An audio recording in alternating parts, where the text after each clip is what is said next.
Yuk jadi bagian dari dakwah kami. Dukung operasional dakwah dan sosial kami, raih pahala amal jariah yang terus mengalir sampai hari kiamat. Assalamualaikum warahmatullahi wabarakatuh. Alhamdulillah, tidak pernah berhenti lisan kita memuji dan memuja Allah.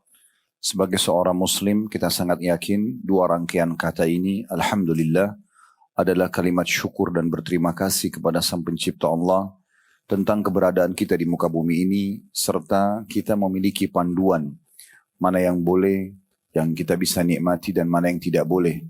Apa yang harus kita lakukan, dari mana yang wajib, yang sunnah, dan juga mana yang dilarang, yang haram ataupun yang makruh.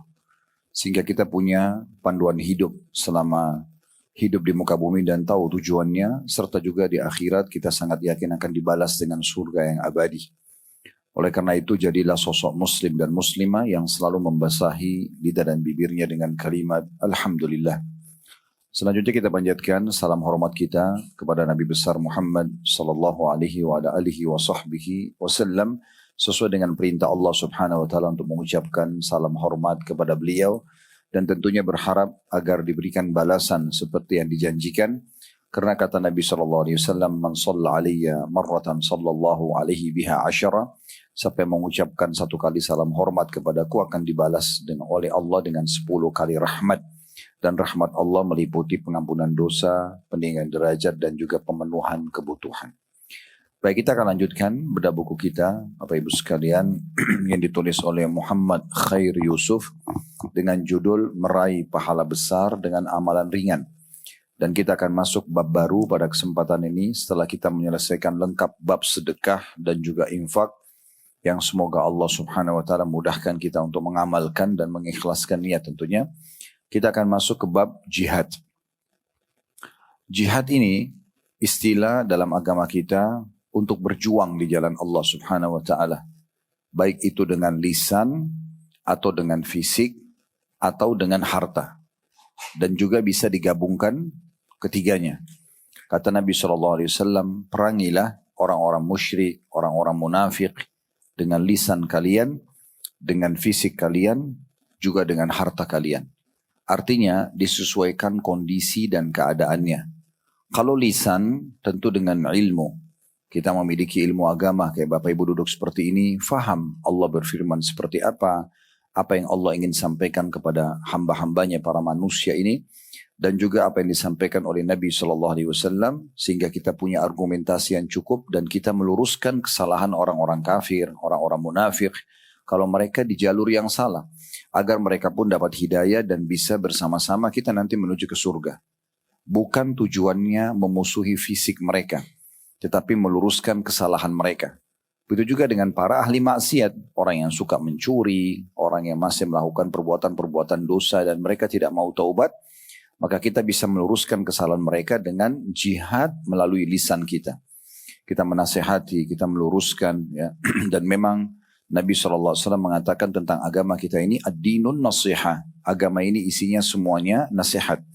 Kalau orang berbuat baik di depan kita, maka kita berikan dukungan agar dia terus konsisten dengan perbuatan baiknya. Kayak teman-teman dari mengadakan pengajian, kapan kita ditanya bagaimana pendapat kamu, kita mengatakan, oh sangat bagus, semoga saja Allah ikhlaskan niatnya mbak, atau misalnya ibu atau bapak. Jadi kita kalau orang mendapatkan orang yang melakukan perbuatan-perbuatan baik, kita berikan dukungan kita. Ya. Kalau dia sedang berbuat salah, maka kita luruskan kesalahannya. Kita berikan masukan. Masalah dia terima atau tidak terima itu urusan dia. Ya, yang penting kita sudah menyampaikan. Itu tujuan kita. Jihad dengan fisik, misal ada 3 keadaan diwajibkan kita untuk berperang secara fisik. Wajib, bukan pilihan. Yang pertama itu bila wilayah kita diserang.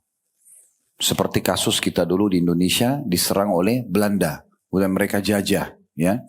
Mereka mengambil harta kekayaan negeri kita, mereka menyiksa penduduk pribumi setempat, mereka menerapkan hukum-hukum mereka secara paksa. Nah itu semua kita wajib pada saat itu berperang. Nah seperti teman-teman kita sekarang di Palestina, nah negeri mereka lagi, dulu Palestina itu negara yang sangat maju. Ya, bahkan di tahun-tahun sebelum kemerdekaan Indonesia mereka juga sudah punya bandara di sana. Mereka sangat maju, perekonomian mereka sangat bagus. Terkenal dulu negeri Syam. Ya, dari masa Nabi Muhammad SAW memang sudah ada perniagaan. Tapi akhirnya mereka dijajah dan dilumpuhkan semua perekonomian mereka. Ya, potensi dan SDM mereka lah, potensi dan skill SDM mereka itu dihancurkan semuanya. Dan seterusnya ya, sebagaimana kita tahu. Nah di sini mereka wajib untuk melawan secara fisik, ya mereka tidak boleh membiarkan sampai penjajahan itu selesai. Ya, seperti dulu kita melawan Belanda keluar, datang Jepang, kita juga melawan di beberapa wilayah, ada Portugis kita lawan dan seterusnya, sebagaimana sudah kita pelajari dalam sejarah kita waktu masih kecil. Ya, dan sekarang kita tahu ada TNI, ada ABRI dan seterusnya ini semua untuk menjaga ketentraman negeri kita. Nah ini semua bagian daripada itu. Kemudian yang kedua, kalau pemimpin negara atau wilayah itu mengumandangkan perang, ya, kalau sudah pemimpin negara mengatakan serang, lawan, maka kita harus patuh. Ya. Ini juga mirip pada saat kita diminta oleh pemimpin-pemimpin negara kita untuk melawan penjajah. Nah seperti itulah. Ya. Yang ketiga, keadaannya adalah kalau perang sedang berkecamuk.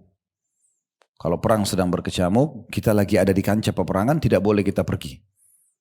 Kita hanya punya dua pilihan, menang atau mati syahid. Nah ini tiga keadaan di mana kita diwajibkan, gitu kan? Secara fisik kita nggak boleh lagi menghindar, gitu ya. Kemudian jihad dengan harta. Kalau ini terbuka untuk kedua jenis jihad yang sebelumnya, dengan lisan dan dengan fisik. Jadi ada orang, misalnya ada orang yang menyampaikan agama Allah, dia membela, dia menyebarkan Islam seperti para kristolog kita misalnya. Kristolog cukup banyak ya, Dr. Zakir Naik sebelumnya juga cukup banyak yang lain. Dan ada juga sekarang generasi baru datang misal, lalu kita support mereka dengan harta kita. Tujuannya agar agama Allah disebarkan, dia mengislamkan orang misalnya. Ya, atau kita support para ulama-ulama, pembentukan majelis ulama misalnya Indonesia atau yang semisalnya lah, yang kita support agar atau pesantren-pesantren, ya yayasan-yayasan sosial yang bergerak untuk mempertahankan agama ini dengan cara membantu orang-orang susah sehingga mereka tetap dalam agama mereka, karena kan kalau mereka miskin susah bisa dibeli akidah mereka dengan sepiring nasi, sepasang pakaian dan seterusnya. Nah ini semua namanya berjuang dengan harta kita. Begitu juga dengan orang tadi perang secara fisik, kita juga bisa dukung, ya kita bantu suplai misalnya senjatanya atau apalah yang berhubungan dengan masalah itu. Maka ini semua termasuk jihad, ya. Nah ini gambaran tentang masalah jihad. Tentu orang-orang yang tidak suka dengan Islam, mereka tidak suka kita membahas bab ini. Ya. Bahkan mereka berharap bab ini tidak pernah disinggung sama sekali di kalangan kaum muslimin. Sehingga anak-anak kecil kita ya tidak tahu tentang apa itu jihad. Ibu-ibu, bapak-bapak banyak tidak tahu. Dan di masa kita ini Allah perlihatkan depan mata. Gaza, Palestina dibombardir, dibunuh, tidak ada alasan. Kecuali mereka menuduh di sana, anak kecil pun dibunuh mereka anggap teroris. Perempuan dibunuh dianggap teroris. Ini nggak ada alasan, omong kosong. Satu dunia semua tahu dengan akal sehat kalau itu pelanggaran. Gitu kan. Ini pemusnahan massal. Tapi tidak ada satupun negara Islam yang datang membawa pasukannya ke sana. Kenapa? Padahal mereka semua negara-negara ini punya militer. Karena nggak tahu tentang jihad itu. Mereka nggak pelajari tentang jihad. Padahal ini penting sekali untuk dipelajari. Di masa hidup Nabi Muhammad SAW, Bapak Ibu sekalian, pada saat beliau belum punya kekuatan di Mekah, 13 tahun berdakwah di sana dari umur 40 sampai 53 tahun, itu beliau belum punya kekuatan. Tidak punya kekuatan militer, tidak punya kedudukan, bahkan diperangi oleh orang Quraisy sampai beliau hijrah ke Madinah. Nah setelah hijrah di Madinah, 10 tahun di Madinah, karena beliau sudah menjadi raja, beliau punya kekuatan, maka ulama mengatakan per 1 bulan pasti ada peperangan, jihad, selama 10 tahun. Ya, baik itu membela wilayah Madinah yang akan diserang oleh musuh, ataupun beliau mendengar ada musuh-musuh yang ingin menyerang Madinah, maka beliau menyerang terlebih dahulu. Ya. Atau ada musuh yang berkhianat, dari kesepakatan damai dengan umat Islam. Nah ini contoh-contohnya cukup banyak. Kayak misalnya waktu orang-orang Quraisy keluar ke Badr tahun 2 Hijriah. Di tahun 16 Ramadan. Ada yang mengatakan 17 Ramadan. Mereka keluar untuk menyerang muslimin. Maka di situ wajib melawan. Gitu kan. 1 tahun setelahnya itu tanggal 16 atau 15 Syawal. Ya kurang lebih. itu tahun 3 Hijriah terjadi perang Uhud. Mereka menyerang wilayah Madinah. Uhud itu masuk wilayah Madinah. Maka mereka mau menyerang dengan 1.000 pasukan. Nabi SAW melawannya. Kan gitu. Nah kalau musuh-musuh yang mau menyerang Madinah seperti suku Hawazim. Suku Hawazim ini sekitar wilayahnya sekarang di kota Taif. 70 km dari kota Mekah. Dulu mereka punya pasukan besar dari suku Hawazim mau menyerang Madinah. Maka Nabi SAW menyerang mereka terlebih dahulu. Dan contoh masalah pengkhianatan adalah orang-orang Quraisy. Setelah kesepakatan Hudaybiyah, ya, itu mereka ada kesepakatan damai dengan umat Islam 10 tahun. Tidak boleh saling perang menyerang, tidak mau serang menyerang ya, dan beberapa butir-butir kesepakatan. Tapi rupanya mereka berkhianat. Maka Nabi SAW membentuk 10.000 pasukan menyerang kota Mekah dan menaklukkan. Dan mulai semenjak itu sampai sekarang kota Mekah menjadi kota kaum muslimin. Gitu kan? Bahkan Ka'bah rumah Allah menjadi suci dari patung-patung yang mereka taruh untuk disembah sebagai sekutu-sekutu bagi Allah. Nah ini fungsi-fungsinya cukup banyak. Ibnu Qayyim rahimahullah punya satu statement yang menarik.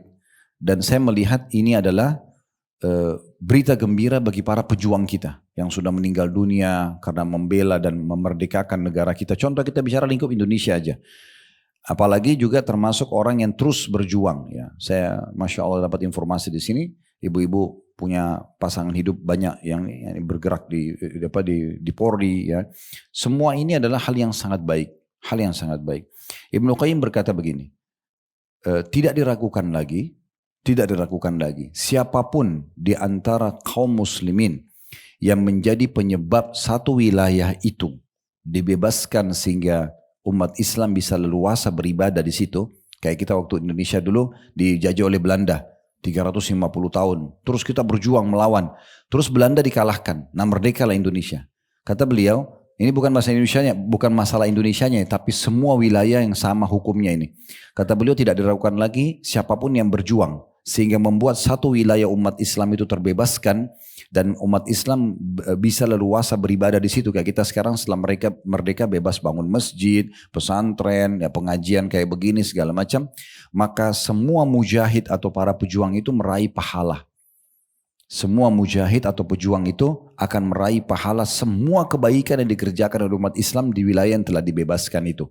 Walaupun si mujahid itu tinggal di rumahnya atau sudah meninggal dunia. Ya, jadi semua masjid-masjid yang dibangun sekarang, ya pesantren-pesantren, itu pejuang kita semua panen pahalanya karena mereka menjadi penyebab kita merdeka. Nah, seperti itu. Nah, masuk dalamnya adalah siapapun yang terus berjuang untuk mempertahankan kayak di angkatan bersenjata kita misalnya. Mereka terus standby kapan saja ada yang mau coba menyerang ketentraman kita sehingga masjid nanti terganggu umat Islam. Ini makan jadi pahala. Syekh Abu Bakar Jazair rahimahullah, seorang ulama yang 40 tahun mengajar di Masjid Nabawi dan beliau sudah wafat. Beliau membahas dalam bab jihad bahwasanya siapapun yang sudah masuk militer di wilayah umat Islam dan mereka standby untuk menjaga ketentraman, kedamaian, kemerdekaan mereka, maka mereka dihitung sedang ribat. Mereka dihitung sedang ribat. Nanti akan kita jelaskan di salah satu bahasan kita tentang masalah keutamaan ribat. Ribat itu berjaga-jaga di wilayah yang kemungkinan wilayah itu membutuhkan keamanan, ya, sehingga musuh tidak bisa masuk. Ya, perbatasan-perbatasan negara misalnya. Nah itu semua itu dihitung ribat. Dan kata Nabi SAW, ribat satu hari di jalan Allah lebih baik daripada dunia dan seluruh isinya. Jadi seluruh angkatan bersenjata kita itu mereka tiap hari mendapatkan pahala ribat. Ribat itu artinya mereka satu hari saya lebih baik daripada dunia dan seluruh isinya. Karena mereka selalu standby. Kapan tiba-tiba Indonesia diserang, mereka akan melawan. Kan begitu. Nah ini keutamaan yang luar biasa sebenarnya. Ya. Nah itu bagian kecil daripada keutamaan jihad. Ya. Nah kita sekaligus juga menepis banyaknya orang-orang yang menyalahgunakan istilah jihad sehingga merusak citra jihad itu sendiri.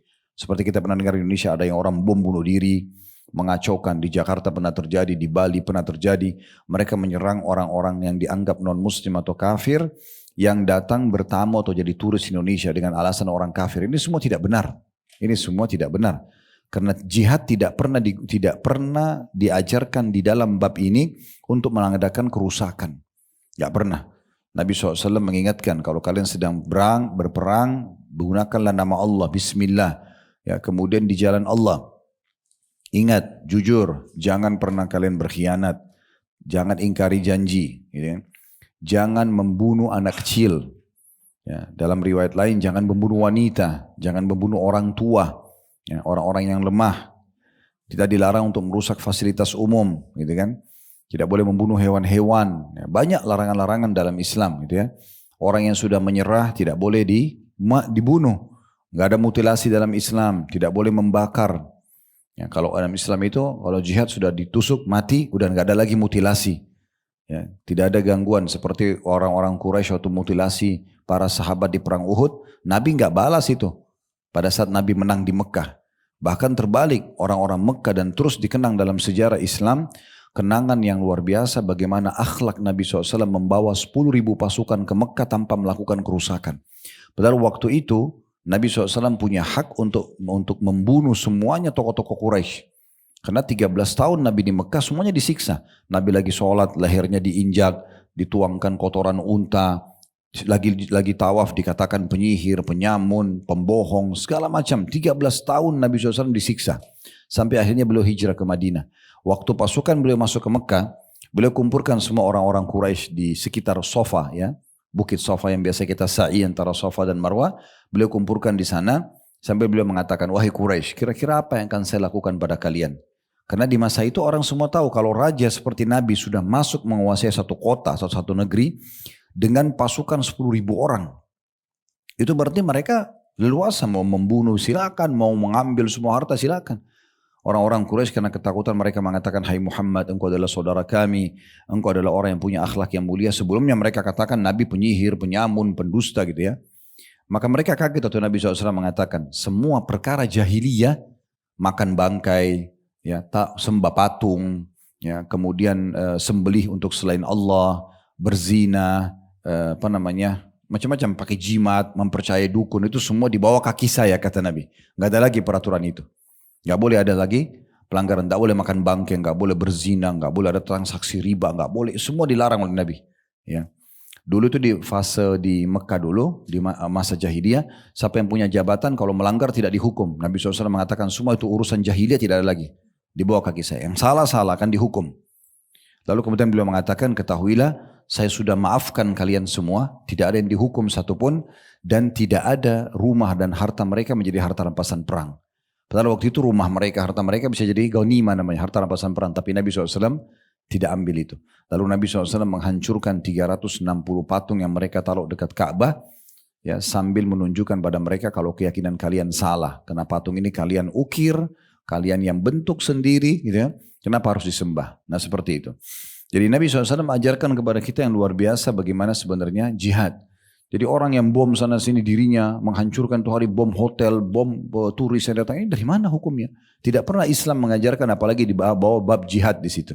Karena mereka kan tersebar itu cuplikannya ya. Kalau mereka itu adalah berjihad, mereka anggap dirinya mati syahid. Gitu. Saya cuplikan itu ada salah satu yang bom dirinya di Kuningan ya waktu itu ya, dia sampai buat cuplikan, dia bilang kalau istri sama anak saya lihat cuplikan ini, berarti saya sudah di surga. Ini kebodohan ini. Dia bom dirinya. Dalam Islam itu namanya bunuh diri. Bunuh diri tidak ada mati syahid. Saya kuatkan ini dengan riwayat Imam Bukhari. Di perang Uhud, pernah ada satu orang namanya Kazman. Orang ini Muslim, ya, penduduk Madinah. Dia orangnya fisiknya kuat, berani sekali. Dia waktu masuk melawan orang-orang Quraisy, itu dia banyak masuk dan banyak korbannya. Banyak yang meninggal, banyak yang jadi luka-luka. Maka sahabat bilang, orang ini ahli surga. Karena melihat keberanian dia gitu. Kata Nabi SAW, tidak. Dia di neraka. Dia di neraka. Maka sahabat ada yang penasaran mau tahu, kenapa orang ini berani sekali, banyak korbannya, kok malah dia, Nabi bilang di neraka, harusnya kan dia di surga gitu.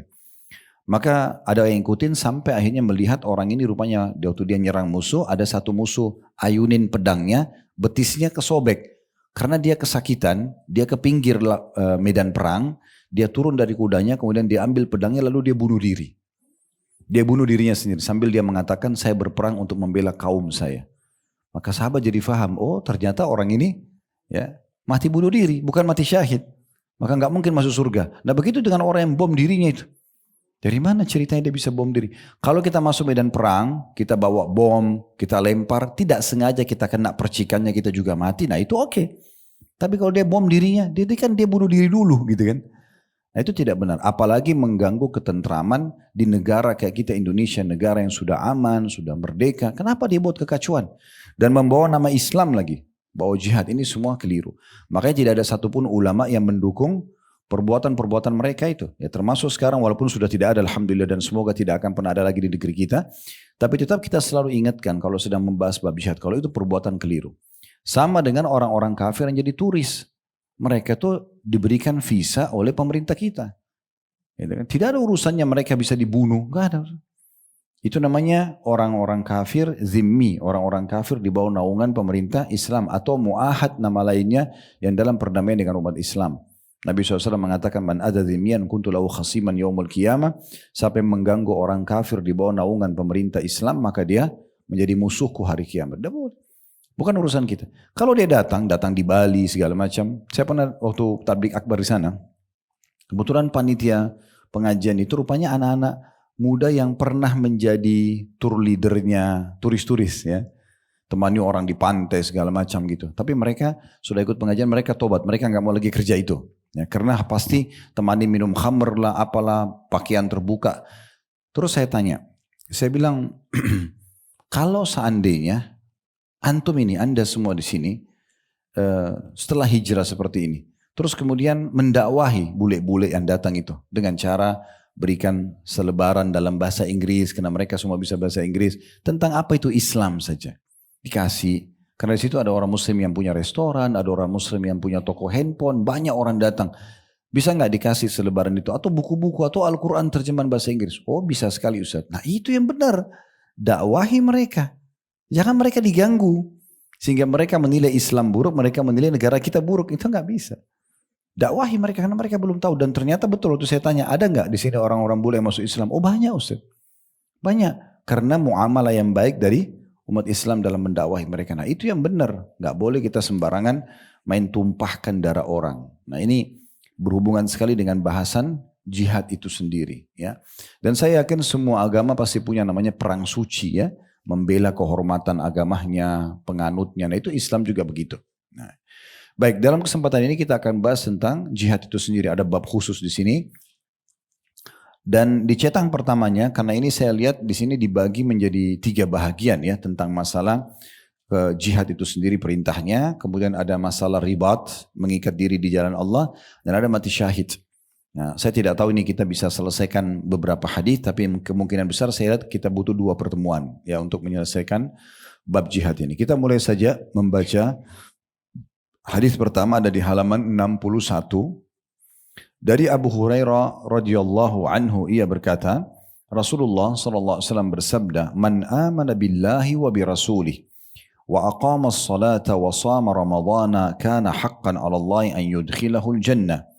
جاهد في سبيل الله أو جلس في أرضه التي ولد فيها فقالوا يا رسول الله أفلا نبشر الناس قال إن في الجنة 100 درجة أعدها الله للمجاهدين في سبيل الله ما بين الدرجتين كما بين السماء والأرض فإذا سألتم الله فاسألوه الفردوس فإنه أوسط الجنة وعلى الجنة أراه قال وفوقه عرش الرحمن wa minhu tafajjaru anharul jannah. Terjemahannya, kata Nabi SAW, ini ilmu yang dalam sekali ya. Satu hadis tapi bobotnya luar biasa. Kata Nabi SAW, barang siapa yang beriman kepada Allah dan Rasulnya, ya seperti kita sudah muslim ya, mendirikan sholat, berpuasa di bulan Ramadan, maka wajib bagi Allah memasukkannya ke dalam surga. Baik ia berjihad di jalan Allah atau hanya diam di tempat ia dilahirkan. Para sahabat bertanya, wahai Rasulullah, mengapa tidak kita beritakan kabar gembira ini pada orang-orang? Maka kata Nabi SAW, sesungguhnya di dalam surga terdapat 100 tingkatan yang Allah sediakan bagi para mujahid di jalannya. N-nya besar kata ganti Allah, antara satu tingkatan dengan tingkatan lainnya sebagaimana jarak antara langit dan bumi. Maka jika engkau meminta kepada Allah, mintalah surga Firdaus. Karena Firdaus itu terletak di tingkat paling utama dan juga tingkat tertinggi. Saya menduga, kata perawi hadisnya, beliau bersabda, di atas surga Firdaus, atapnya adalah singgasana Ar-Rahman. Di atasnya surga Firdaus, maaf bukan atapnya, tapi di atas surga Firdaus adalah singgasana Allah. Dan sungai-sungai surga mengalir dari tempat itu. Ini baru saya bacakan terjemahannya. Kita akan masuk lebih dalam di dalam penjelasan hadisnya. Ya, namun sebelum kita panjang lebar membelah hadis-hadis ini, saya akan bacakan lanjutannya ya. Di situ di halaman 62 penulis mengatakan makna tanda kutip daripada potongan hadis hanya diam di rumahnya. Kan tadi dikatakan ya, siapa yang beriman kepada Allah dan hari akhir ya, siapa yang beriman kepada Allah dan Rasulnya, mendirikan sholat, berpuasa Ramadan, maka dia wajib masuk surga, baik dia berjihad atau dia duduk di negerinya saja. Yang penting dia udah beriman kepada Allah dan Rasulnya, dia sudah sholat, dia sudah zakat, dia puasa Ramadan, maka dia dianggap masuk surga, kan gitu. Maka di sini dikatakan yang dimaksud dengan berdiam di rumahnya adalah mengandung kelenturan agama Islam bagi siapa yang terhalang oleh keadaan untuk berjihad, dan bahwa dia tidak terhalang untuk mendapatkan pahala. Bahkan dia memiliki iman dan konsistensi terhadap amal-amal faridah yang diwajibkan yang mencapainya kepada surga, walaupun masih di bawah derajat para mujahidin. Jadi kayak Bapak Ibu tidak ada jihad, kita di Indonesia tidak ada perang nih. Di Palestina perang kita tidak diwajibkan karena kita tidak ada perintah dari pemerintah kita untuk pergi ke sana. Kita bukan di lokasi ya, bukan lokasi yang sedang berperang ya, sehingga kita wajib berperang, dan juga kita bisa membantu mereka dengan cara lain, dan kita juga bukan sedang berhadapan dengan musuh, maka kita tidak wajib, bukan fardu ain. Tapi kita membantu mereka dengan cara-cara lain. Nah, seperti ini kita sekarang lah kayak gini, kita beriman kepada Allah dan Rasulnya, kalau azan kita sholat, puasa Ramadan kita puasa ya, ada perintah zakat kita keluarkan zakat, maka kalau kita meninggal masuk ke dalam surga, gitu kan.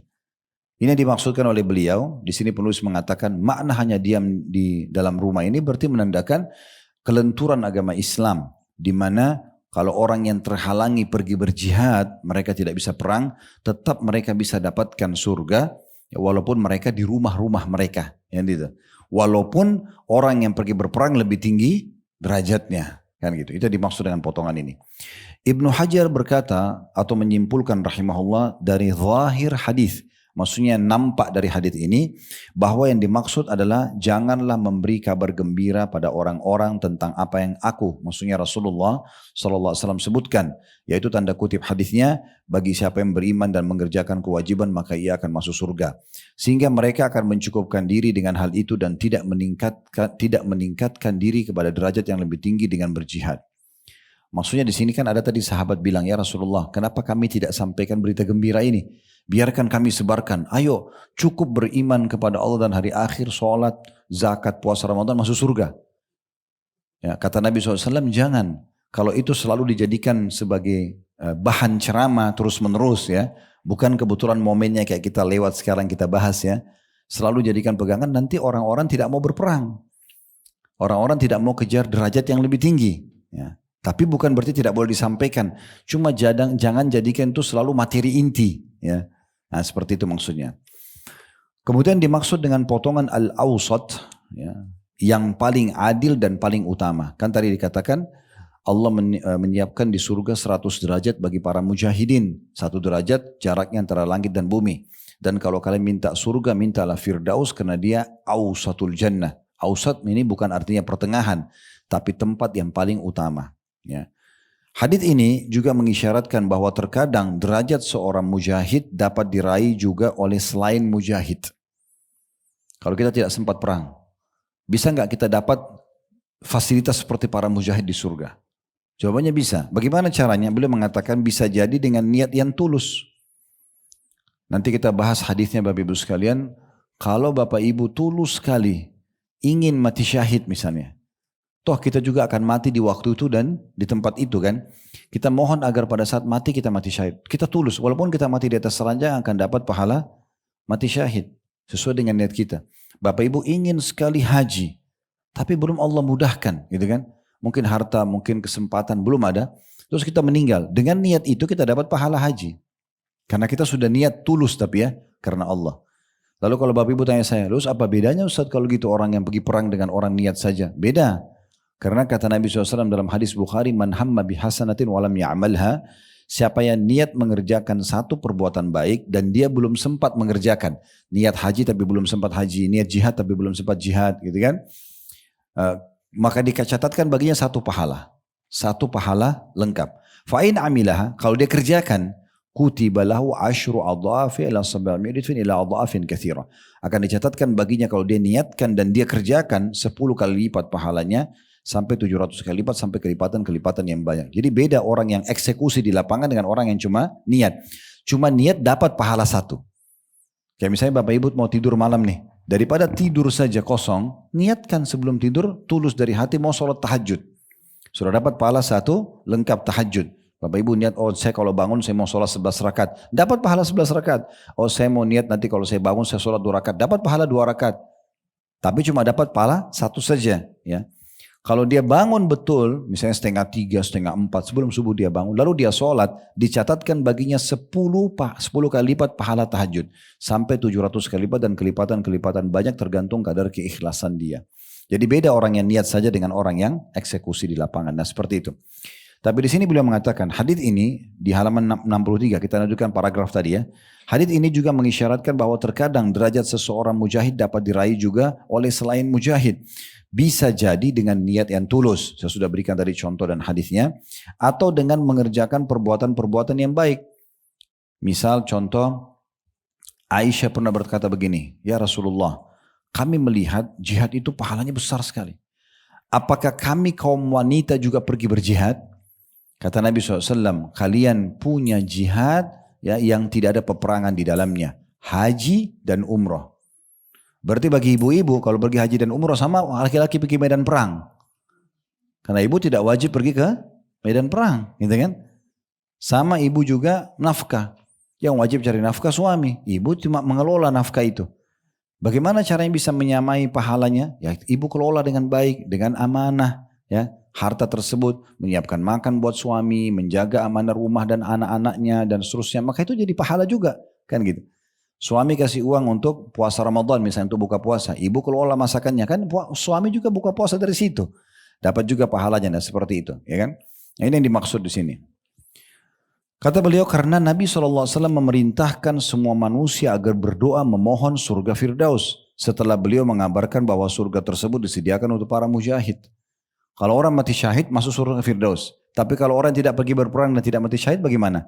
Nah dia bisa kejar dengan niatnya yang tulus, dengan dia memohon kepada Allah, dia kejar dengan maksimal amal-amal soleh yang bisa menyamai pahala jihad. Di antaranya Bapak Ibu duduk majelis ilmu begini ini sama jihad. Ya, makanya kata Nabi SAW, siapa yang keluar dari rumahnya ingin menuntut ilmu, asal Bapak Ibu ikhlas, ya, mau cari ilmu agama ini, maka dia seperti di jalan Allah sampai dia pulang. Ibu keluar rumah tadi, sampai balik lagi ke rumah nanti, seperti orang yang pergi medan perang lalu kembali. Mirip seperti itu. Asar niatnya ikhlas. Jadi bukan hanya testimoni, mau coba-coba pengajian, enak gak sih? Nah itu bukan. Atau seremoni ngeramein deh teman-teman saya pada ngumpul sekalian reunian. Nah itu enggak. Memang ibu mau datang belajar. Ada temannya, tidak ada temannya. Ada yang kenal, tidak ada yang kenal. Intinya siapa yang nyampaikan tidak perlu dilihat apa yang disampaikan. Kalau benar, kalau Allah, kalau Rasul, Allah berfirman Rasulullah bersabda kita terima. Nah seperti itulah. Kalau itu ikhlas maka seperti orang yang sedang berjihad di jalan Allah subhanahu wa ta'ala. Baik, ini apa yang ditulis oleh penulis dalam penjelasan hadis ini. Kita akan coba bedah hadis ini satu persatu supaya lebih dalam.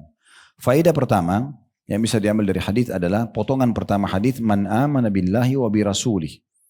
Kedudukan orang yang beriman kepada Allah dan Rasulnya. Ini keutamaan pertama dari hadis atau faedah pertama. Ya, diambil dari potongan hadis pertama barang siapa yang beriman kepada Allah dan Rasulnya. Jadi Bapak Ibu makin kental dan makin dalam keimanannya kepada Allah sehingga hidupnya, matinya, aktivitasnya, apapun yang dia kerjakan, apapun yang dia tinggalkan, apa yang dia nikmati, apa yang dia jauhi, semua itu karena Allah yang perintahkan dan larang. Nah itu berarti level keimanannya sudah sangat tinggi, ya. Dia tidak pernah ragu. Kalau sedang ada nikmat dia bersyukur, kalau sedang ada ujian tetap dia kembali kepada Tuhannya Allah Subhanahu wa taala. Nah, ini namanya orang yang beriman kepada Allah gitu ya. Nah, ini beda-beda level keimanannya seseorang. Ada orang yang sangat tinggi sekali keimanannya sehingga dia kita temukan kalau ada nikmat dia bersyukur, kalau ada cobaan dia bersabar, semuanya dia yakin baik yang Allah tentukan untuk dia. Dicontohkan oleh Nabi Muhammad SAW kalau beliau sedang merasakan nikmat, beliau membaca Alhamdulillahilladzi bini'matihi tatimmus shalihat. Segala puji dan puja kehadirat Allah yang semua kebaikan tersempurnakan dengan izinnya. Itu kalau ada nikmat. Kalau sedang ada ujian, Nabi SAW masih bersyukur. Nabi mengatakan Alhamdulillah ala kulli hal. Segala puji dan puja kehadirat Allah dalam setiap keadaan. Padahal lagi ada musibah, lagi ada ujian. Nabi tetap memuji Allah, bersangka baik. Nah, ini level keimanan yang sangat tinggi, ya. Karena di dalam Islam itu ada orang yang 3 tingkatan. Yang paling buruk diberikan nikmat tidak pernah bersyukur. Kita temukan orang ini selalu kalau kita ketemu berkeluh kesah. Suaminya masalah, istrinya masalah, pembantunya masalah, rumahnya masalah. Tidak pernah ada lisannya mengatakan Alhamdulillah. Semuanya kurang. Ini orang yang buruk, diberikan nikmat, ya, tidak bersyukur. Diberikan cobaan pasti dia akan lebih mengeluh. Karena kalau nikmat aja dia keluhkan, apalagi cobaan. Ya. Ini orang buruk. Yang kedua, level orang-orang beriman. Ini standar. Yang kata Nabi SAW, ajaban li amri mu'min, sungguh mengagumkan perkara orang-orang beriman, wala yakunu dzalika illa li mu'min. Dan itu tidak dimiliki kecuali oleh orang beriman saja. In asaba sarra syakar. Kalau diberikan nikmat dia bersyukur. Wa in asaba dharra sabar. Kalau diberikan ujian dia bersabar. Nah, ini standarnya. Nikmat ada alhamdulillah. Ujian ada dia bersabar. Sabar artinya menerima keputusan Allah sambil ikhtiar cari jalan keluar. Level yang lebih tinggi adalah level orang-orang muhsin namanya. Orang yang terbaik. Diberikan nikmat bersyukur, diberikan ujian juga dia bersyukur. Dan bersangka baik dengan Tuhannya. Nah, ini level keimanan. Makin kuat iman seseorang, maka makin mudah dia melalui kehidupan ini. Sebab semua nikmat dia syukuri, semua cobaan dia bisa sabari. Ya. Nah, iman ini Bapak Ibu sekalian bertambah dengan ketaatan, berkurang dengan kemaksiatan. Makin kita jaga ibadah-ibadah kita kepada Allah yang wajib dan sunnah, makin dalam rasanya iman itu. Contoh Bapak Ibu mungkin pernah umroh atau pernah haji. Kita kalau di sana karena yang kita kejar adalah ibadah terus kan. Mau datang sholat di Masjid Haram, di Masjid Nabawi, kita ikuti pengajian, kita jaga diri kita, tutup aurat yang benar dan seterusnya. Maka kita merasa iman kita beda kan. Kita merasa kayak lebih dekat dengan Allah gitu. Nah itu kenapa? Karena amal soleh sedang kita jaga. Begitu juga kalau kita tarik amal-amal itu di Indonesia. Sebab pernah ada beberapa jemaah tanya saya, Ustaz, kenapa sih kita kalau di sini rasanya kayak dekat sekali dengan Allah? Kayak rasanya kalaupun mati kita sudah siap mau masuk surga karena selalu beribadah. Saya bilang karena Bapak Ibu beribadah. Coba jaga ini kalau pulang ke Indonesia maka akan sama yang dirasakan. Karena mereka berkeluh kesah kalau pulang ke Indonesia kayaknya kita rasa berkurang ya. Karena nggak dijaga lagi, gitu kan? Banyak orang pergi Saudi, pergi umroh atau haji pakai jilbab, pulang buka jilbabnya. Jadi hanya untuk musiman saja itu kan sayang sekali. Makanya kendor lagi di Indonesia imannya kan gitu. Nah ini kedudukan beriman kepada Allah dan Rasulnya. Begitu juga dengan pembenaran terhadap apa yang Nabi Muhammad SAW sampaikan. Gak boleh ada ragu. Pernah saya berbagi satu riwayat begini. Ada pernah sahabat Nabi, kakak kandungnya sakit perut. Lalu dia datang mengeluh kepada Nabi SAW mengatakan, ya Rasulullah kakak saya sakit perut. Kata Nabi SAW, minumkan dia madu. Berikan dia madu. Orang itu pulang ke rumah, diminumkan kakaknya madu, karena dia tergesa-gesa, ya habis minumkan dipulang lagi, ya Rasulullah belum sembuh. Maka kata Nabi SAW sambil berbicara dengan jelas kepada orang itu didengar oleh sahabat-sahabat yang lain juga, sesungguhnya Allah benar, kalau madu akan menyembuhkan segala macam penyakit dan perut kakakmu yang bohong. Bagaimana pembenaran terhadap janji Allah, tidak boleh kita ragu. Ada banyak orang dibilangi oleh Nabi SAW, habbatus sauda dawa'un likul da'il lassam. Biji hitam itu atau jintan hitam kalau kita ya, itu obat untuk semua penyakit kecuali kematian. Kadang-kadang yang muncul pertama, benar nggak sih? Nah berarti orang ini masih ragu dengan keimanannya. Kalau Nabi sudah sampaikan dari Allah, kenapa ragu? Kenapa nggak dijadikan habbatus sauda jintan hitam sebagai makanan harian? Minum kopi, minum teh, minum susu, ya, minum madu, buat sayuran, kue-kuean, kenapa nggak pakai jintan hitamnya? Nabi bilang obat untuk semua penyakit. Kenapa ragu? Nah, kalau ada ragu berarti level imannya masih belum sampai pada tingkat yang orang begitu yakin. Pokoknya semuanya iya. Kan itu. Apa yang Allah Rasul sampaikan pasti benar. Nah, tidak ada keraguan. Contoh yang lain pernah ada satu orang Arab Badui. Ini kejadian di masa Nabi Muhammad SAW. Orang ini kebetulan mengembala domba, terus tiba-tiba ada satu dombanya Bapak Ibu sekalian diserang oleh serigala. Diterkam serigala, terus dikejar oleh si pengembala ini. Karena dombanya badannya berat, besar, serigala nggak bisa lari cepat. Tapi dia sudah menggigit domba itu. Kemudian Dipukullah oleh si pengembala ini, akhirnya serigala itu lepaskan dombanya. Tapi uniknya, serigala itu berbicara bahasa manusia. Ini terjadi di masa Nabi Muhammad SAW. Kata serigala itu apa? Kenapa kau mengambil rezeki yang sudah Allah catatkan untukku? Kata si pengembala ini, kok bisa serigala pakai bahasa manusia? Kata serigalanya, ini riwayat yang sahih. Kata serigalanya, kenapa kamu heran dengan saya bisa berbicara seperti ini? Allah membuat bisa bicara gitu. Kenapa kau heran saya bisa bicara begini? Sementara kau tidak heran, ada utusan Allah di kota Madinah, maksudnya Nabi Muhammad SAW, membawa risalah dari Allah, tapi banyak orang yang tidak mau beriman. Maka orang itu kaget, kemudian tiba-tiba saja dia ya mengambil semua gembala, lalu dia pergi ke Madinah. Orang ini belum masuk Islam. Lalu dia tanya-tanya tentang Nabi Muhammad SAW, lalu kemudian dia bertemu masuk Islam dia. Lalu dia ceritakan kepada Nabi, ya Rasulullah, sebab saya datang sini karena tadi ada kejadian aneh, serigala bisa pakai bahasa manusia. Maka orang di masjid, orang banyak diam. Benar gak sih gitu ya? Maka kata Nabi SAW, sesungguhnya aku, Abu Bakar sama Umar mempercayai itu. Saya percaya itu terjadi. Karena tidak ada bantahan dari wahyu kalau itu orang bohong. Berarti itu benar. Nah seperti itu level keimanan seseorang. Ini bisa Bapak Ibu tarik kepada semua ya. Kita sudah sholat, kita sudah puasa, kita sudah zakat, kita sudah tutup aurat, kita sudah berusaha beribadah kepada Allah. Apakah saya akan dapat balasannya? Demi Allah pasti akan dapat. Tidak ada keraguan. Bapak Ibu nih duduk majelis begini, pasti dapat keutamanya. Pernah haji, pasti dapat. Sholat, pasti dapat. Gak ada keraguan, tidak boleh ragu. Ragu sedikit imannya turun levelnya. Ya. Karena Allah mengatakan, وَمَنْ يَعْمَلْ مِثْقَالَ ذَرَّةٍ khairan yara. Siapa yang buat seperti biji sawi kebaikan pasti akan diperlihatkan untuknya dan akan dapat balas. Tidak boleh ragu. Semua yang kita kerjakan akan kita temui balasannya. Sebaliknya, ada orang di sebelah kita kafir, dia buat maksiat segala macam. Dihukum gak ya? Dihukum.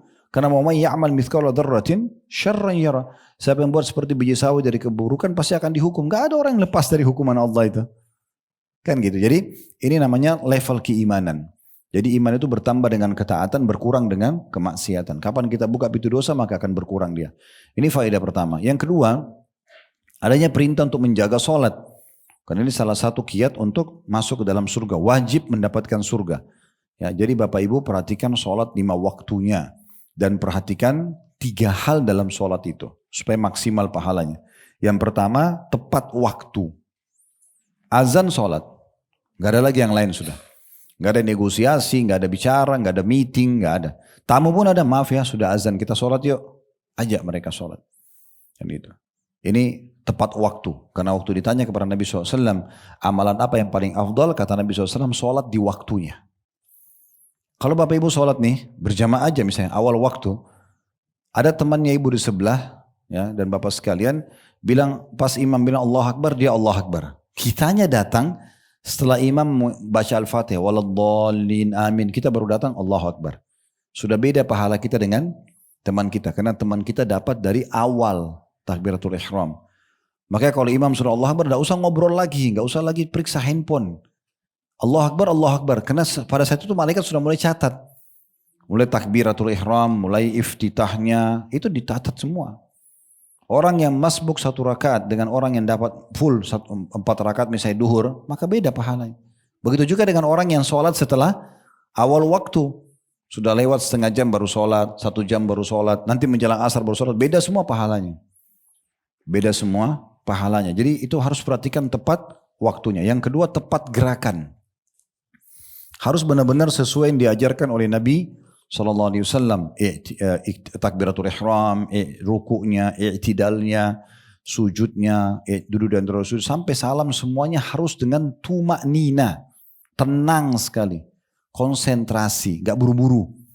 Ya, Imam Bukhari mengkhususkan bab namanya bab musi'us sholah, bab orang yang buruk sholatnya. Karena di masa Nabi SAW pernah ada orang datang, dia karena buru-buru mau ngobrol sama Nabi, sholatnya Allah Akbar, ruku, sujud cepat sekali. Selepas salam, Nabi bilang, kembalilah sholat karena kau belum sholat. Orang itu ulangi lagi sholatnya, tapi rupanya sama juga, buru-buru juga.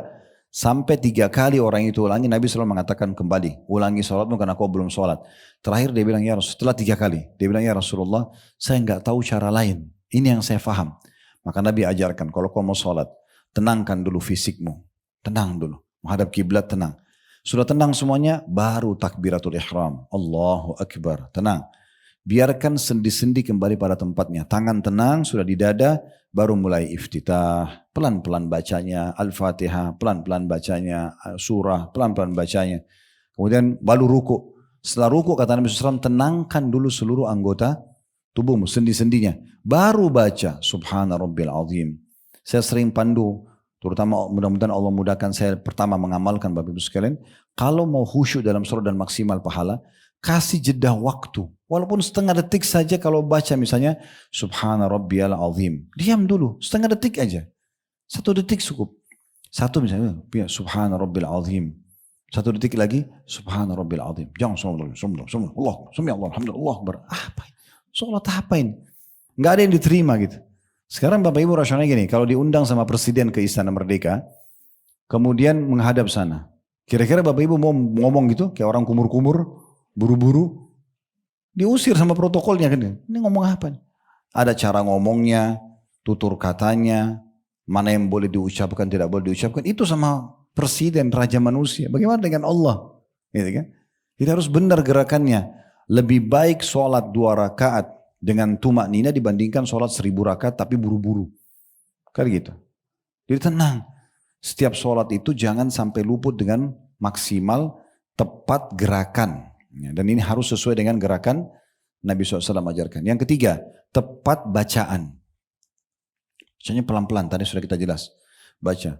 Wajjahtu wajhiya lilladzi fataras samawati wal arda hanifan. Terusnya sampai akhir. Atau mau baca doa yang lain gitu kan. Cukup banyak doa-doa iftitah ya yang bisa dipilih. Bisa dibaca Allahumma ba'id baini wa baina khatayaya sampai akhir ya.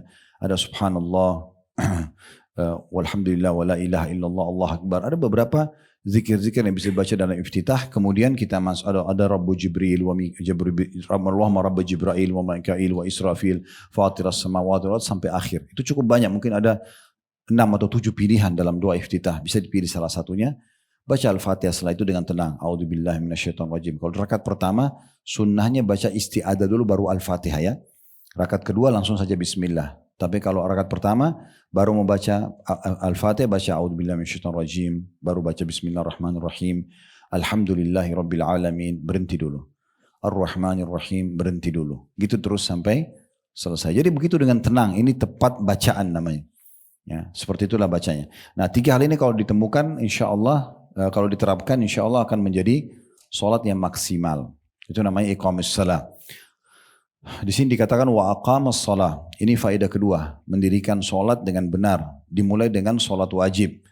Ya, salat sunnah akan ikut. Kalau Bapak Ibu jaga salat wajibnya, sunnahnya insyaallah juga akan terjaga ya. Faedah ketiga, adanya anjuran untuk puasa Ramadan. Yang sudah kita tahu tentunya, tinggal diperhatikan larangan-larangan atau hal-hal yang bisa membatalkan puasa itu sehingga bisa maksimal ya. Jangan sampai kita puasa Ramadan kayak kemarin tapi tetap aja matanya lihat haram, telinganya dengar haram, tangannya masih menjamah yang haram, masih manipulasi data lah dan segala macam, maka batal puasanya nanti atau tetap berbohong dan seterusnya. Faedah keempat di sini, siapapun yang menjaga 3 hal tadi, beriman kepada Allah dan Rasulnya, mendirikan sholat, puasa Ramadan, maka wajib Allah memasukkannya ke dalam surga. Ya. Jadi sudah dapat jaminan surga. Ini faedah keempat dari hadis. Faedah kelima, adanya anjuran untuk berperang di jalan Allah Subhanahu wa taala. Di situ dikatakan dia berperang di jalan Allah. Faedah ketujuh, faedah keenam ya. Tadi faedah beriman kepada Allah Rasulnya, yang kedua mendirikan sholat, yang ketiga puasa Ramadan, yang keempat dia akan mendapatkan surga, yang kelima berperang di jalan Allah Subhanahu wa taala, yang keenam kalaupun sedang tidak berperang dianjurkan memperbanyak waktu di dalam rumah. Ya. Kalau tidak penting jangan keluar rumah. Ya, itu dalam banyak hadis disebutkan tentang keutamaan itu ya.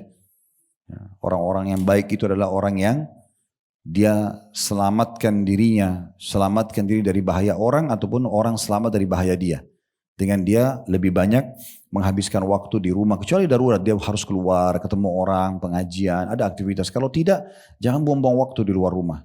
Rumah itu sudah cukup menjadi tempat surga buat kita. Ya, apalagi bagi ibu-ibu itu luar biasa rumah itu.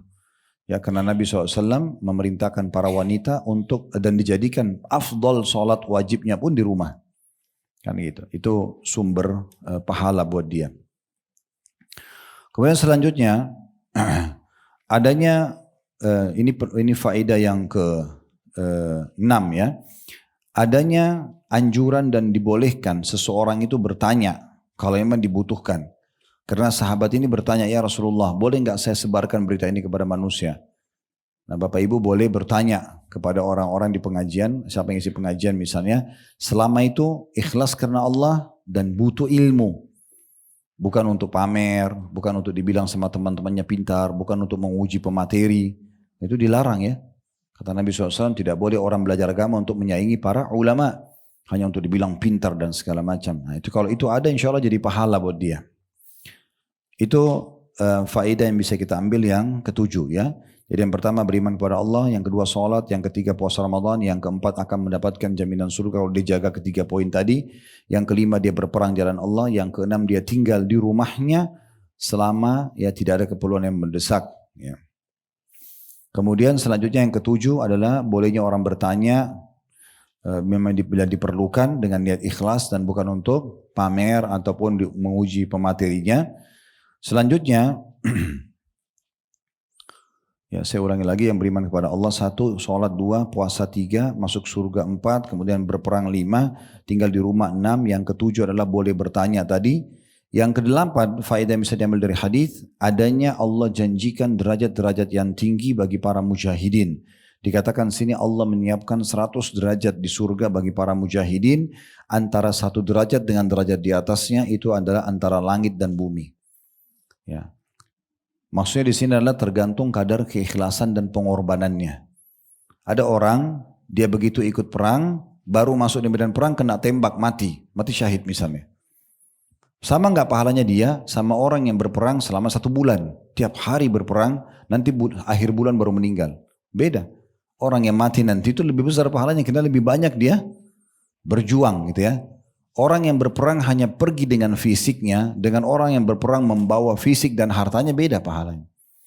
Orang yang pergi berperang dengan harta dan fisik, beda pahalanya dengan orang yang pergi membawa harta fisik dan mengajak orang-orang untuk pergi berperang. Misalnya dia dakwakan. Nah itu kan derajat-derajat di surga tuh menyebabkan perbedaan di situ. Ya, mirip dengan kita sholat nih, kita azan sholat. Beda pahalanya dengan orang sebelum sholat, dia udah kemas ibadahnya. Pernah kita singgung masalah kemasan ibadah ya. Misalnya ibu-ibu siapin mukennah yang bersih, sejadahnya bersih, dibubui minyak wangi karena mau ketemu sama Allah, mau sholat, sebelum azan sudah siap-siap. Begitu azan sudah di sejadahnya, gitu kan. Itu beda pahalanya dengan orang, tunggulah masih azan ngobrol dulu, aktivitas yang lain, nanti sudah selesai sholat di masjid baru dia sholat, itu beda pahalanya dan seperti itulah. Nah semua itu ibadah nanti ada perbedaan-perbedaan derajatnya. Dalam satu hari kita sudah bisa membedakan antara derajat kita sama orang di sebelah kita. Contoh misalnya ada teman kita, subuh dia sholat on time, kita nggak sholat on time, sudah beda pahalanya. Ya, ada tadi subuh misalnya teman-teman kita, mereka baca Quran, 1 lembar Al-Quran, kita belum baca. Ada orang zikir pagi, kita belum baca misalnya. Ya, ada orang sholat duha 11 rakaat, 8 rakaat atau 12 rakaat, kita cuma sholat 2 rakaat misalnya. Ada orang zuhur misalnya kayak gini dia ikut pengajian, yang satu tidak ikut pengajian. Satu hari itu kita sudah bisa bedain antara kita sama orang di sebelah kita. Apalagi kalau sudah 2 hari, 3 hari, 10 hari itu kan banyak sekali perbedaannya. Oleh karena itu seorang muslim harus lebih hati-hati. Dia harus jeli untuk mengejar maksimal di setiap peluang ibadah itu. Yang ke-10, adanya anjuran agar kita minta surga firdaus kepada Allah. Surga tertinggi. Walaupun amal kita tidak banyak. Tapi setiap merengek manja sama Allah, ya Allah masukkan aku di surga firdausmu. Mau lebih besar lagi pahalanya, juga pasangan hidupku, anak-anakku, kerabatku, kita mohon kepada Allah. Allah itu zat yang maha kaya, maha pengasih, maha penyayang. Makanya seorang penyair Arab mengatakan, jangan kau minta sama manusia. Karena kalau kau minta sama manusia, dia akan marah. Sekarang kita minta mungkin dikasih 2 kali, 3 kali, 10 kali dia akan marah. Tapi mintalah kepada zat, maksudnya Allah, yang kalau kau tidak minta malah Allah marah. Makin banyak kita minta sama Allah, makin manja kita, maka makin besar pahalanya. Dan makin besar peluang mendapatkan apa yang kita minta. Oleh karena itu merengek saja. Modalnya ini tinggal menangis minta. Ya Allah masukkan saya ke surga firdausmu ya Allah, walaupun amalku tidak cukup misalnya. Ya, maafkan dosa-dosaku yang menjadi penghalang misalnya untuk masuk ke surga Firdaus. Pokoknya kita targetnya selalu jangan lupa mulai habis pengajian ini minta Firdaus terus. Antara azan dan iqamah, sepertiga malam, waktu hujan turun, lagi safar, semua waktu-waktu mustajab doa ini Bapak Ibu minta itu. Di sini dikatakan karena surga Firdaus adalah surga yang terbaik, ya. Dan dia berada di bawah arsy-Nya Allah. Nah ini pelajaran selanjutnya yang ke-11, Allah memiliki arsy, singgasana. Dan arsy adalah makhluk Allah terbesar. Ya, makhluk Allah terbesar. Ya. Dan Allah subhanahu wa ta'ala menyebutkan thumma stawa 'alal arsy, dan Allah bersemayam di atas arsy-Nya. Kita imani apa adanya. Nah, kita imani apa adanya. Dan dikatakan di situ dan dari situlah sungai-sungai surga mengalir. Sungai-sungai surga mengalir. Jadi di surga itu kalau dalam beberapa hadis disebutkan ada lautan. Ya. 4 lautan, yang laut itu yang pertama berisikan air tawar yang manis. Dalam sebuah hadis disebutkan air tawarnya itu lebih putih dari susu dan lebih manis dari madu. Ya. Kemudian yang kedua, lautan dari minuman anggur yang tidak memabukkan. Ya. Kemudian yang ketiga, susu yang tidak pernah basi. Yang keempat, madu yang tidak ada sama sekali kotorannya, tersaring bersih. Jadi ada 4 lautan, itu disebutkan dalam surah Muhammad, surah nomor 47, seingat saya ayat 15. Ya. Nah dalam hadis-hadis disebutkan, banyak hadis yang disebutkan, ini pernah kami bedah di buku Rasulullah SAW cerita tentang surga dan neraka. Itu disebutkan dari laut-lautan inilah mengalir air-air sungai di setiap istana. Nanti setiap istana kita di surga itu pasti ada sungainya. Ya, sungai mengalir dan dari 4 jenis ini. Ada air tawar yang manis, ada minuman anggur yang tidak memabukkan, ada susu yang tidak pernah basi, dan juga ada madu yang tidak ada kotorannya, sudah tersaring bersih. Nah semua itu akan ada mengalir di sungai kita dan itu milik kita abadi. Ya. Kalau di dunia ini miliknya sementara. Bapak Ibu punya BPKB, punya sertifikat tanah, itu sementara. Kalau kita mati jadi warisan ahli waris. Ya kan gitu. Bukan milik kita, cuma sementara. Tapi kalau di akhirat nanti satu kali Bapak Ibu dapat istana itu, fasilitas itu selamanya punya kita. Karena Allah selalu ikutkan dengan kata-kata khalidina fiha, kekal selamanya di dalamnya. Nah seperti itu ya. Nah itu yang dimaksud dengan hadis ini tentunya. Ya. Saya akan tambah dengan satu bahasan kita, nanti kedepannya kita akan pindah ke masalah ribat. Jadi kita masih bahas tentang keutamaan jihad ya. Jadi kalau seperti biasa kalau Bapak Ibu mau kasih judul di halaman 61 itu, di cetang pertama sama cetang kedua ini keutamaan jihad atau motivasi untuk jihad. Kita kalau kasih judul ya. Di halaman 63 ada cetang kedua, itu masih sama ini mirip. Maksudnya menyebutkan tentang keutamaan jihad ya. Berbunyi dari Abu Abs Abdurrahman ibn Jabir mengatakan bahwa Rasulullah SAW bersabda, "Makbarrat kadama abdin fisabilillah fatamassuhun nar." Tidaklah 2 telapak kaki seorang hamba yang berdebu di jalan Allah akan tersentuh api neraka. Ya. Al-Hafidh Ibnu Hajar rahimahullah berkata, kalau hanya sekedar debu saja di medan perang yang menempel di kaki mampu menjauhkannya dari jilatan api neraka, bagaimana dengan seseorang yang berusaha dan mengerahkan segenap kekuatannya? Ya, hadits ini Bapak Ibu sekalian memberikan pelajaran kepada kita yang kita garis bawahi 1 poin saja, yaitu tentang masalah adanya motivasi untuk berperang di jalan Allah Subhanahu wa taala dan bagaimana debu saja medan perang, karena orang kalau di medan perang kan pasti kena debu ya. Apakah tanknya, mobilnya kah, kakinya kah, kudanya kah, pokoknya pasti debu akan kena. Nah debu itu kalau kena tubuh sudah cukup membuat tubuh itu tidak akan disentuh api neraka, walaupun cuma sekali. Dalam sebuah riwayat yang lain, riwayat sahih, kata Nabi SAW, siapa yang berperang di jalan Allah itu ukuran ya, perahan susu unta. Maaf ini cuma gambaran supaya mudah difahami, kan kalau kita lagi mau perah susu unta atau susu kambing atau susu sapi, kalau kita pegang ya untuk mengeluarkan susunya kita perah, terus kita perah yang kedua, jeda antara perah 1 sama perah 2 kan hitungan detik ya. Kan cepat sekali orang merah itu ya. Nah kalau orang di medan perang ukuran perahan susu 1 ke susu yang kedua, hitungan detik. Itu saja sudah cukup Allah akan masukkan dia ke dalam surga. Jadi saking mulianya orang yang pergi berperang itu. Abu Hurairah radhiyallahu anhu sahabat Nabi pernah di medan perang, kemudian dia berdiri sejenak.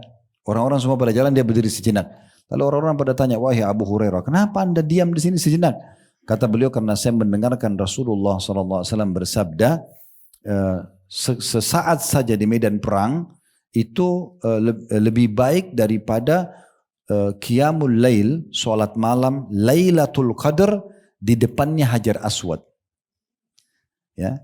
Jadi sesaat saja, cuma hitungan detik di medan perang lalu pulang misalnya, itu sudah lebih afdal daripada menghabiskan Lailatul Qadar di depan Hajar Aswad, di depan Ka'bah.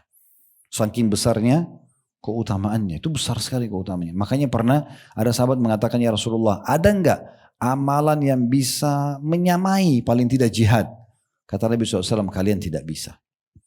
Diulangi lagi, Nabi SAW mengatakan tidak bisa. Tidak. Sampai 3 kali kalau salah orang itu nanya.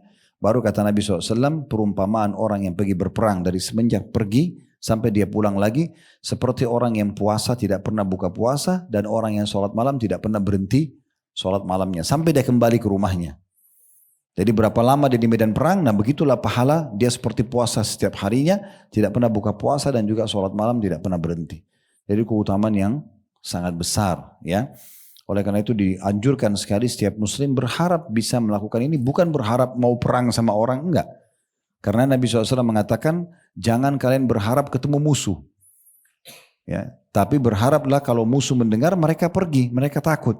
Tapi kalau kalian ketemu, maka hadapilah. Nah seperti itu kurang lebih gambaran tentang masalah jihad. Dan kalau kita mau bahas bab jihad ini luas sekali. Ya, luas sekali keutamaannya, tapi ini sebagian kecil dari keutamaannya. Kedepannya insya Allah kalau di cetang yang ketiga kita di halaman 64 itu, Bapak Ibu kasih judul tentang keutamaan ribat. Ribat itu berarti berjaga-jaga di perbatasan antara musuh sama kita gitu. Nanti kita jelaskan insya Allah pertemuan akan datang. Dan semoga apa yang kita pelajari ini bermanfaat buat kita, dan semoga semua yang hadir offline ataupun online dikabulkan hajat-hajatnya oleh Allah Subhanahu wa taala, diselesaikan kalaupun punya ada masalah yang sedang dihadapi, dan semoga Allah SWT selalu menjaga kemerdekaan, persatuan dan kesatuan kita, dan Allah berikan petunjuk para pemimpin menjalankan tugas dengan baik, dan juga jadikan kita masyarakat yang gotong royong dengan pemerintah selama bukan maksiat kepada Allah, agar negara kita menjadi negara yang makmur, tentram, dan juga menjadi contoh bagi negara-negara yang lain. Selalu kita doakan saudara kita di Palestina, di Syria, di Yaman, di Irak, di Myanmar, dimanapun yang sedang tertindas, semoga Allah ikhlaskan niat mereka, terima para syuhada mereka, muliakan Islam di tangan mereka dan tangan kita semua, dan semoga Allah ikut sertakan kita bersama mereka di pahala, baik dengan doa, dengan harta, juga dengan jiwa kita, dan semoga Allah satukan kita semua di surga Firdausnya tanpa hisab, mana disatukan dalam majlis ilmu yang mulia ini. Allahumma amin.